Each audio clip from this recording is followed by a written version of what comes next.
Hello everybody, it's Nerdiversal back here with another video, and I see you've come to hear my annoying voice give you more lessons again on things I am just learning myself. Well, I'm glad you're here, and I love you. Thank you guys for coming, like seriously. So today I actually didn't know what I was going to talk about today at all. Like, I'd been racking my brain for a long time, but I drew this picture and I recorded it. And I also posted it on my Instagram. The link to that is in the description below. But I drew this and I figured I would just talk about OCs and character creation and world building and stuff. So basically the point of this this video is to just not walk you through, but just sort of explain at least my process for creating characters and world building. So this comic, it started off when I had first made it, it actually started off as a role play between me and my friend. Not Punch and Skittles, it's actually another person that doesn't have a YouTube. But it started off as a role play, and the world was really plain, and it just had deserts and stuff. And honestly, I feel like my story was very heavily shaped by media I consumed quite often. The reason I actually decided to make it a futuristic city was because I watched Psycho-Pass, and I said, hey look, that looks really fucking cool, so let me just go ahead and do that. So while you may be tempted by all of these ideas, because I know I very much wanted to make my story much like My Hero Academia just because I love it so much, but I didn't do that because I knew it wasn't the main idea to your story. So I think going into story creating is that you really have to know the purpose of your story, and that's something that took me a really long time to come up with, the purpose of my story, because I didn't really know what the goal was.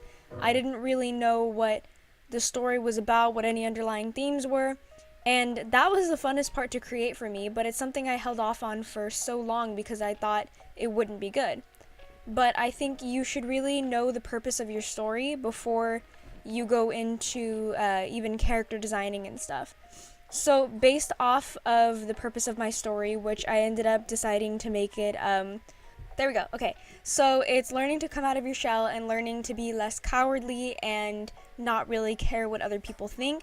And once I decided that, I was able to shape the character and the people around her. So for example, Kalia starts off, her first monologue that I've written already is the fact that she used to be so stand-up-ish to people that were hurting other people, and that's something she doesn't really have now because she fears getting hurt, she fears public ridicule, and so she doesn't really say anything anymore. And her friends are kind of an opposite of that, to where they care, but it's less of a caring point for them, you know?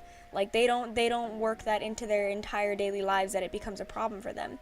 And then the villain of that, and I won't say anything just for spoilers, the villain of that also portrays some attitude towards that in a way where it's like they don't want individuality, but the point of the story is to create individuality. So I guess what I'm trying to say here is just find a purpose for your story, and then make your characters around it, make your plot line around it, make everything around it so that everything sort of has a coherent theme to it. And I noticed that some important works that'll deal with this, like things that are popular, like let's say Steven Universe. Steven Universe's their purpose was to have a character that grows and learns to figure out how to not be his mom. And I think the characters reflect that because of how much they revere the mother and how much he's striving to be like it, until you have a foil that's Bismuth and she's like, you're not him, so whoops, you're not her. But I guess you guys kind of get my point. And then with the world building too, I think that's still something I'm actually sort of figuring out, how to build a world around it. I think mine sort of strays from that idea, but I do still enjoy it, so I think I'm gonna keep it. Also, another big important detail about world building and stuff is that you should really, and I know a lot of people say this, but I could not stress it enough, you should really write what you know. And okay, so I may not know what the future is going to be like in 2068 or whatever year I put this in, but I base the characters around people I knew, and I base certain concepts around things that I know about. And I think that reflects because you know what you're writing about, and anybody who's going to look at it is going to look at it and they're going to think, oh yeah, that's how this works because I know it. So, and then if you also write from experience, it makes it also a lot easier to write because you're pulling off of things that you've seen before, you're pulling off of things that you know, and so you have less of a trouble trying to characterize, trying to make the world, trying to just build certain aspects of your story.